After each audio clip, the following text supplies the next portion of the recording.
And after November 5th, we're going to have much more regulatory clarity and consistency. There's massive pressure on both political parties in order to bring a digital assets framework to marketplace. And any of that clarity is going to send a very clear buy signal to traditional investors. 99.9% of the money in the world is held by people that don't have the majority of their assets in Bitcoin. And so that's going to be a big deal. When you move from 99.9 to 99.8 to 99, to 98 not participating, those are mega moves in the asset. And so those are the primary catalysts that just kind of came across the wire in the past few weeks and even in the last few days. Yeah. Hey, Michael, that's fantastic. That's great clarity and great news. I have one question about the presidential election, and I think there might be some irony here. I kind of watched the chart as Trump, it seems, would have a higher percentage to win. Bitcoin has gone up when it's gone down. Bitcoin has gone up over the last couple months.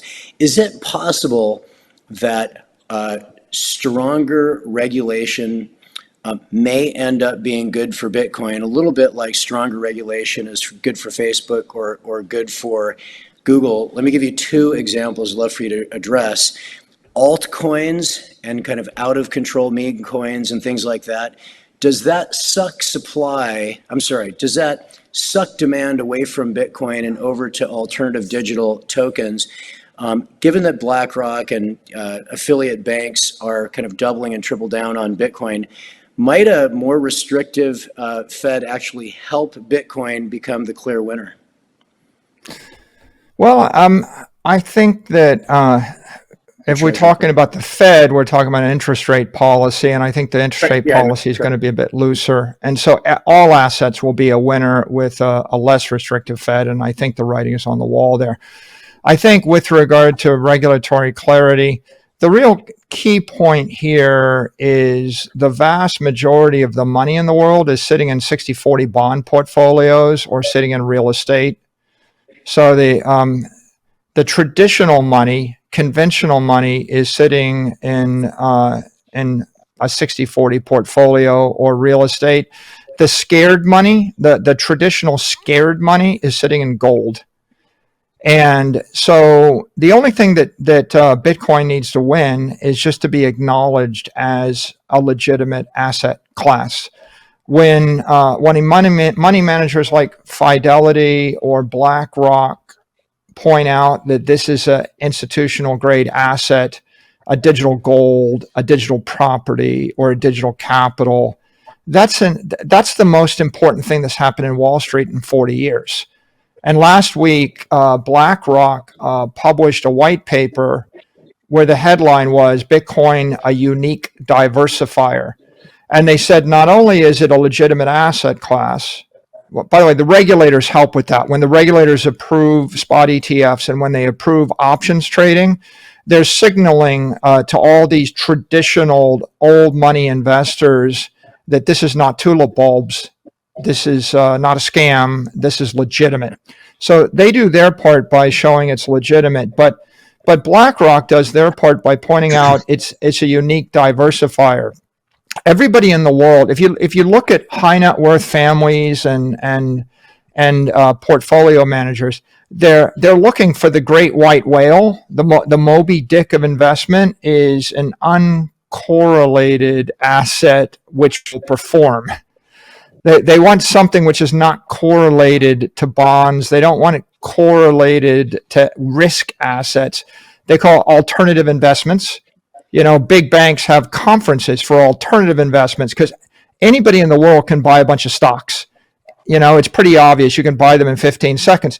So they end up doing things like buying portfolios of timber rights, or natural gas pipeline, rights of way, or the classic, great alternative investment for the last 100 years, just real estate. I just buy some scarce desirable land because I feel like when my stock portfolio crashes, I want something else which is not going to crash at the same time. So Bitcoin represents a new asset. If it's a high performing asset, right, and it's the best performing asset in 15 years, It's up like 48% in the past 48 months versus the S&P looks like a 12 or 13% performer. It's a performing asset. It's a new asset. And now you have $11 trillion money manager that writes a white paper and says it's unique and it's not correlated. So if it's not correlated, that means the 60-40 portfolio can be replaced with a 55, 35, 10 portfolio. And so do the quick math on what happens when 10% of hundreds of trillions of dollars flows into an asset that only has 450 Bitcoin a day available from natural sellers. That's $25 million a day of natural selling. It's not that much. And so when people reallocate their investment portfolio, then that's very bullish for the asset class. And all this regulatory clarity, regulations mean different things to different assets for sure. But Bitcoin is a very simple principle. It's like just digital capital. So I've said before, it's either going to zero or it's going to 1 million, because if it's tulip bulbs and if it's not legit, if it's a scam, it's just getting regulated out of existence, right? But if it's legitimate, it's basically everybody's holy grail. It's like basically the font of eternal youth for investors. It's the thing everybody wants, a high performing asset not correlated to the rest of their portfolio.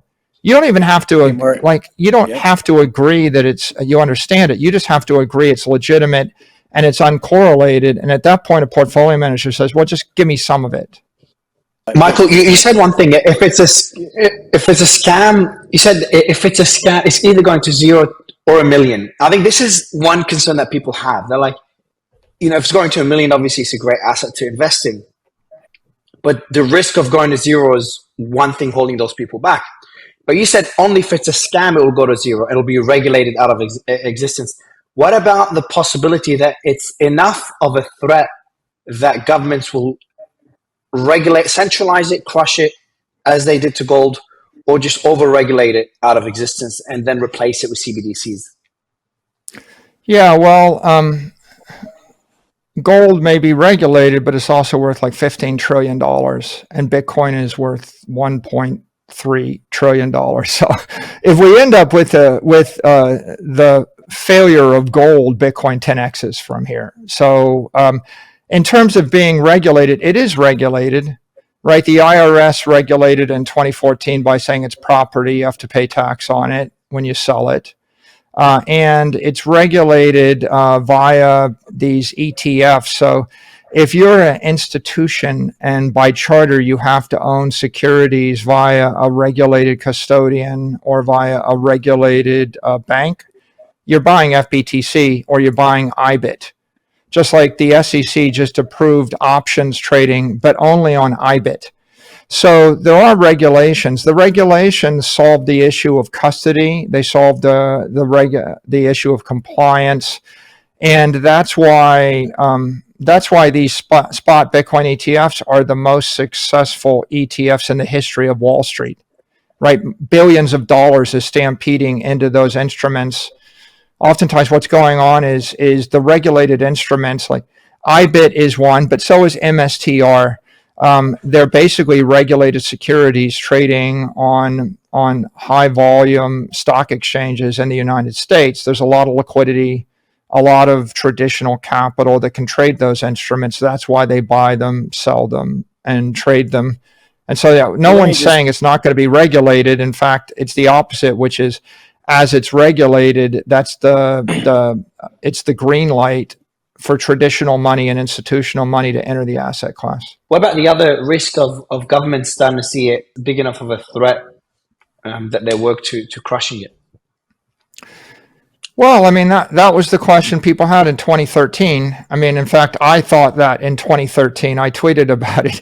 If the government was going to crush it, like the IRS, doesn't designate stolen property or counterfeit money as property, right? If you're counterfeiting stuff, the IRS wouldn't give you a designation of property. So we lurched towards something clearly being legitimized in 2014, and then between 2014 and 2020, it was a question mark. But then in 2018 or so, you started seeing options on CME trading on Bitcoin, if you recall, and so that was another endorsement. And then when Fidelity entered with Fidelity Digital Assets, that was a third endorsement. When dozens and dozens of public companies started buying Bitcoin and were approved by the SEC to buy the Bitcoin and list, that was a fourth endorsement.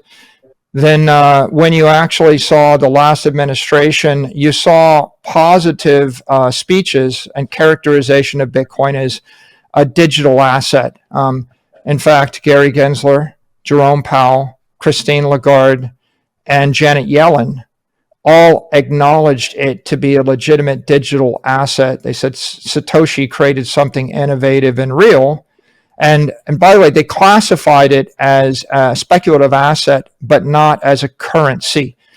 The real uncertainty around Bitcoin has been around its use as a digital currency, not as digital capital, right? If you're holding something and you want to do 10,000 transactions without any AML KYC at any size, now you're crossing over banking regulations and currency regulations, right? And that's highly controversial.